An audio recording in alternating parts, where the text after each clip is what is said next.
তো আপনারা যুবসাথী প্রকল্পের আবেদন কীভাবে চেক করবেন অনলাইনে নিজের স্মার্টফোন থেকে। আপনারা যারা দুয়ারে সরকার ক্যাম্পে আপনাদের যুবসাথী প্রকল্পে ফর্ম জমা দিয়েছেন, অনেকেই আবার অনলাইনে কিন্তু যুবসাথী প্রকল্পে অ্যাপ্লিকেশন করেছেন। তো সেই অ্যাপ্লিকেশনটা আপনাদের অ্যাপ্রুভ হয়েছে কি না, অথবা আপনাদের পেন্ডিং রয়েছে না রিজেক্ট হয়ে গেছে, সেটা আপনারা কীভাবে অনলাইনে চেক করবেন যে আপনার যুবসাথী প্রকল্পের আবেদনটি বর্তমানে কোন পর্যায়ে রয়েছে, রিজেক্ট করে দিয়েছে না পেন্ডিং রয়েছে না অ্যাপ্রুভ হয়েছে না সাবমিট হয়েছে কি না, সমস্ত ডিটেলস কিন্তু আপনারা অনলাইন থেকে খুব সহজে নিজের স্মার্টফোন থেকে কিন্তু চেক করতে পারবেন। তো চলুন আজকের ভিডিওতে কিন্তু আমরা সম্পূর্ণ প্রসেস দেখে নেব যে আপনারা কীভাবে যুবসাথী প্রকল্পের আবেদনটি চেক করবেন। তো চলুন শুরু করা যাক। তো আপনারা সবার প্রথমে কিন্তু গুগলে চলে আসবেন, গুগলে সার্চ করবেন এপিএএস লিখে আপনারা কিন্তু সরাসরি সার্চ করবেন। চলো আমি দেখিয়ে দিচ্ছি আপনাদের সুবিধার্থে। এপিএএস লিখে সার্চ করবেন, ঠিক আছে। লেখার পর প্রথমেই যে একটা দেখবেন অপশান আসবে যে apas.wb.gov.in, এখানে কিন্তু আপনারা সরাসরি ক্লিক করবেন।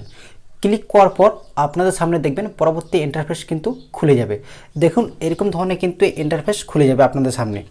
তো দেখুন এখানেই দেখুন নিচের দিকে একটা অপশান রয়েছে, চেক স্ট্যাটাস বলে কিন্তু একটা অপশান আছে, আমি আপনাদের সুবিধার্থে কিন্তু দেখিয়ে দিচ্ছি।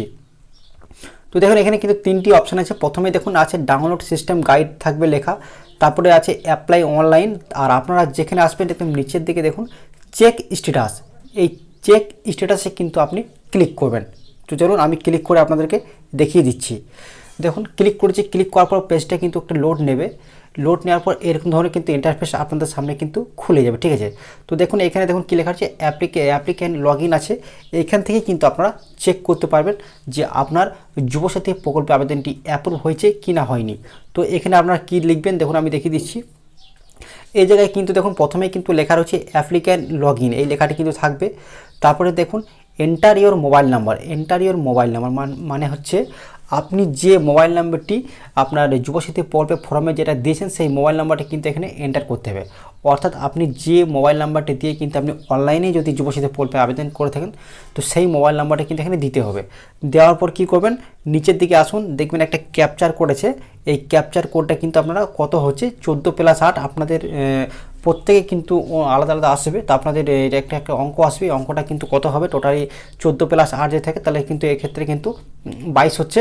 তো এটা কিন্তু নিচে আপনাদের পক্ষে যেটা হবে সেটা কিন্তু নিচে এখানে ফিল করে দেবেন, ঠিক আছে।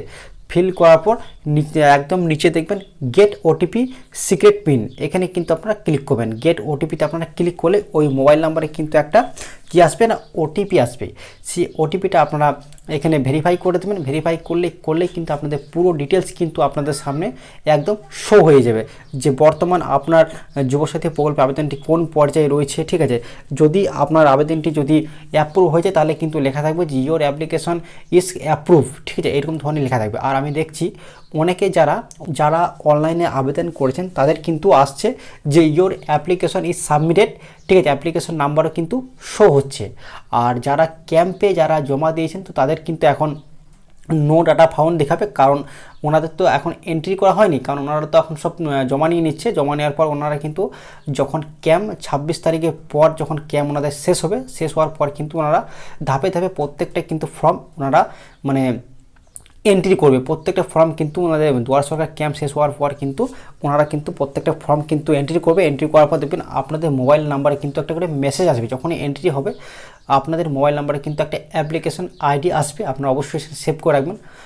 অথবা আপনারা জানেন যে লক্ষ্মীর ভাণ্ডার প্রকল্প আপনারা যখন ফর্ম জমা দিয়েছেন তখন কিন্তু দেখবেন একবার কিন্তু আপনাদের অ্যাপ্লিকেশন আইডি এসেছিলো, সেরকম ধরনের কিন্তু এটা যখনই দেখবেন ক্যাম্প শেষ হওয়ার পর ব্লক অফিস থেকে যখন ওনারা ভেরিফাই করবে বা এন্ট্রি করবেন কম্পিউটারে তুলবেন, তখন কিন্তু আপনাদের একটা অ্যাপ্লিকেশন আইডি আসবে যে মোবাইল নাম্বারটা আপনি যুবসাথী প্রকল্প ফর্মে দিয়েছেন, ঠিক আছে। আর এখন কিন্তু এই মুহূর্তে যে সকল ব্যক্তিরা মানে ক্যাম্পে জমা দিয়েছেন তাদের কিন্তু এখন নো ডাটা ফাউন্ড দেখাবে। আর যারা বর্তমানে অনলাইনে যারা অ্যাপ্লিকেশন করেছেন তাদেরটা কিন্তু এখন ইয়োর অ্যাপ্লিকেশন সাবমিটেড আর আপনাদের অ্যাপ্লিকেশন নাম্বারটা কিন্তু বর্তমানে দেখাবে, ঠিক আছে। তো এখন আপনারা কোনো আপডেট বর্তমানে পাবেন না যে আপনার অ্যাপ্রুভ হয়েছে না আপনার কোন পর্যায়ে রয়েছে, সেটা কিন্তু এখন দেখতে পাবেন না।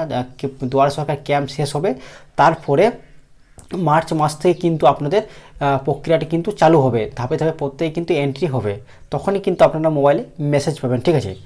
তো আজকে যুবশক্তি প্রকল্পে আপডেটটা এই পর্যন্তই ছিল। এই ধরনের সরকারি প্রকল্পের আপডেট পেতে চ্যানেলটি অবশ্যই সাবস্ক্রাইব করে রাখুন। ধন্যবাদ।